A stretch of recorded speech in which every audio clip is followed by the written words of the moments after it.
Okay, just a quick little update video, and I'll try to be concise and I'll try to be as quick as humanly possible.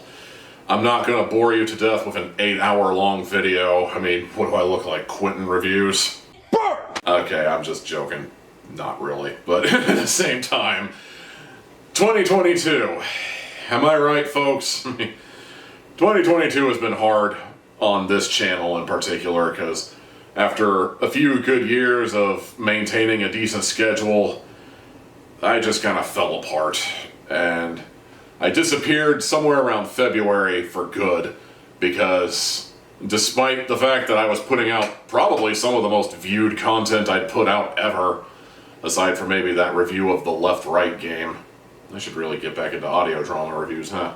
But aside from the fact that I was putting out, like, reviews that were generating views in the 100 count, which by Tommy Tealhat standards is a spectacle. Like, Don't Look Up and Tear Along the Dotted Line probably broke the 100 mark, which for me is a personal best.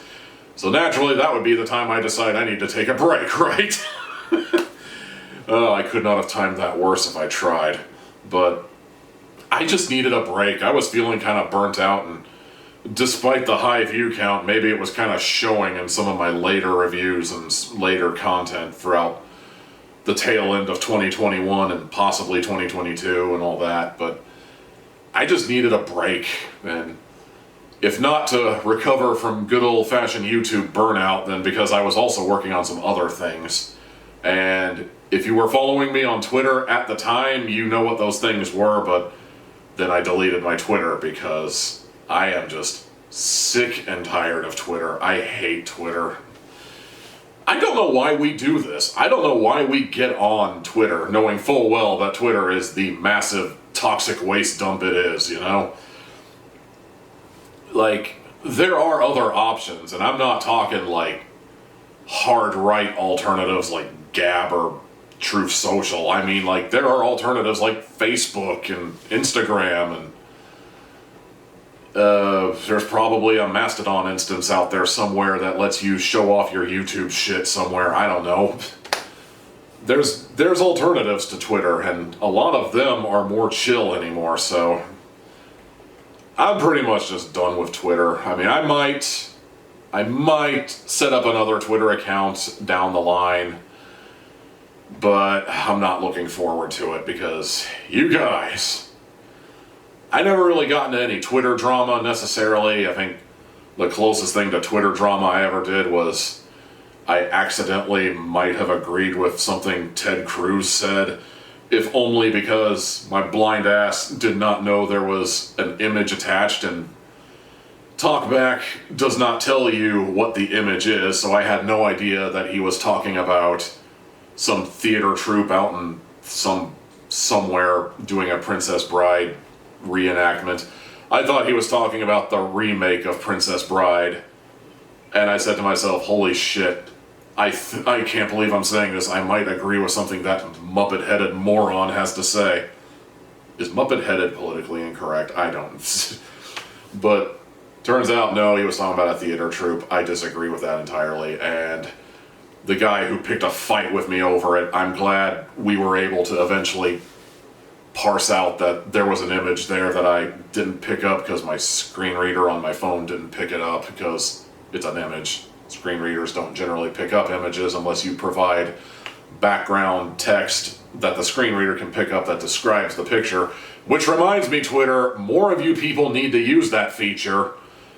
Let us blind people feel like we belong, you know. This is the generation of inclusivity. Or maybe that just applies to the LGBT and the impaired people can go fuck themselves. Is that what that is, Twitter? I'm just saying, I'm canceled, aren't I? But anyway, I quit Twitter because I just can't do it anymore. And I was working on other things. I still am technically working on one or two things, but they're pretty much on the verge of being finished, so I have some free time to fuck around on YouTube again. And I was getting ready, I was gearing up, I was starting to put up movie reviews again, and then there was a tragic death in the family, and we had to sort that out. And that has a real that has a real uncanny ability to just kind of throw your entire routine off the, throw your entire routine off. My nose itches here, hold on a second. Sorry about that. So yeah, we had to take care of funeral arrangements and get all the grief out of our system. And I'm still not entirely sure it's out of my system 100%, but yeah, I was like, we need time. And here in the glorious month of September, it looks like everything is finally aligned to where I can start doing YouTube again. And hopefully things pan out this time. Like, hopefully I'm over the burnout. Hopefully other projects don't come up. Hopefully nothing explodes, Hopefully my camera stays intact. All the good stuff. So, for those of you who have stuck around, I thank you so much for your patience. I know that I don't update especially often with stuff like this, but thank you. And I'd also like to thank everybody who subscribed in the interim between February and now, because when I abandoned YouTube originally, I think I only had like 31 or 32 subscribers, and I looked the other night, and not only is my subscription count the same, it actually went up to 40. It's like, it seems like I gain subscribers when I don't add content to YouTube. That's like counterintuitive, counterproductive maybe is the word I'm looking for there. It's counterproductive to how YouTube should be. I should be getting subscribers when I'm actually like doing shit, but I got subscribers when I wasn't doing shit. It's uncanny. But yeah, just wanted to let you know, the hat is back, y'all. And I'll see you next time. Tip of the hat.